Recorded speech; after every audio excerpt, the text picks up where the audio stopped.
తరణి తరంగాలు 2018లో విజయవాడలో elite women ఎవరైతే ఎడ్యుకేటెడ్ ఉమెన్ రకరకాల డిపార్ట్మెంట్స్ లో పనిచేస్తున్నారో అలాగే హౌస్ వైఫ్స్ గా పనిచేస్తున్నారో వీళ్ళందరితో కలిసి ఏర్పడింది. దీని ప్రధానమైనటువంటి ట్యాగ్ అచీవ్మెంట్ ఇస్ బ్యూటీ, అంటే మనం సాధించడం ద్వారానే మనకి అందం ఉంటుంది అనేటటువంటి ఒక ట్యాగ్ తో దీన్ని క్యాంపెయిన్ చేస్తున్నాము. వాస్తవంగా ఈరోజు చాలా మంది యూత్ చదువుల్లో ముందుంటున్నారు, అలాగే కెరియర్ లో కూడా కాంపిటీషన్ లో ముందుంటున్నారు. అయితే సామాజిక రంగంలో ఈరోజు రాజ్యాంగంలో సమాన హక్కులు ఉన్నా ఆచరణలో సమాన హక్కులు లేవు. ఈ ఆచరణలో సమాన హక్కులు కావాలి అంటే ఆనాడు గురజాడ వీరేశలింగం లాంటి వాళ్ళు సమాజంలో ఉన్న రుగ్మతల్ని ఎలా పోగొట్టుకున్నారు, ఈ రోజు సామాజిక ప్రక్రియలో యువత ముందుకు రావాల్సిన అవసరం ఉంది.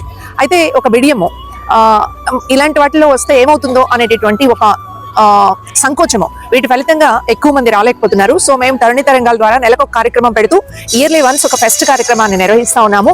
ఈ కార్యక్రమాలు ప్రధానమైన ఉద్దేశం యూత్ యొక్క చొరవను పెంచడం, అలాగే యువతులుగా ఉన్నప్పుడు చాలా అంబిషన్స్ ఉన్నా ఒకసారి గృహిణులు అయ్యాక సంసార బాధ్యతల్లో వెళ్ళాక ఈ ఆసక్తులన్నింటినీ వెనక్కి వేసేస్తారు. కాబట్టి ఈ ఆసక్తులను వెలికి తీసేటటువంటి ప్రయత్నం కూడా చేస్తున్నాము. నలుగురం కలిసి ఉండడం ద్వారా మరింత ఆలోచన ముందుకు తీసుకెళ్లే ఒక ప్రయత్నం తరుణి తరంగాలు చేస్తుంది. 2018లో తరుణి తరంగాల్ని విజయవాడ నగరంలో ఏర్పాటు చేశాం.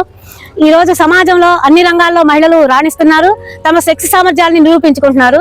కానీ ఇది నాణ్యానికి ఒకవైపు మాత్రమే. రెండో వైపు మనం ఎన్ని రంగాల్లో ఎంత చదువుకొని ఎన్ని రాణించినా గానీ ఈ సమాజంలో మహిళలకి కొన్ని పరిధుల్ని ఆంక్షల్ని ఈరోజు సమాజంలో పెడుతున్నారు. ఈ ఆంక్షల్ని అధిగమిస్తూ ఇవాళ యువత గాని మహిళలు గాని వాళ్ళ శక్తి సామర్థ్యాలని నిరూపించుకోవాలి, వాళ్ళ కాళ్ళపై వాళ్ళు నిలబడాలి. సమాజంలో ఎన్ని ఆటంకాలు వచ్చినా ఆటంకాలని అధిగమిస్తూ తన సామర్థ్యాన్ని పెంచుకోవాలి అనేటువంటి దాంతో తరుణి తరంగాలు ఏర్పాటు చేశాం. దాదాపు 63 రంగాల్లో పనిచేసేటువంటి మహిళలు ఇందులో తరుణి తరంగాల్లో తమ వంతు పాత్రని పోషిస్తూ ఉన్నారు.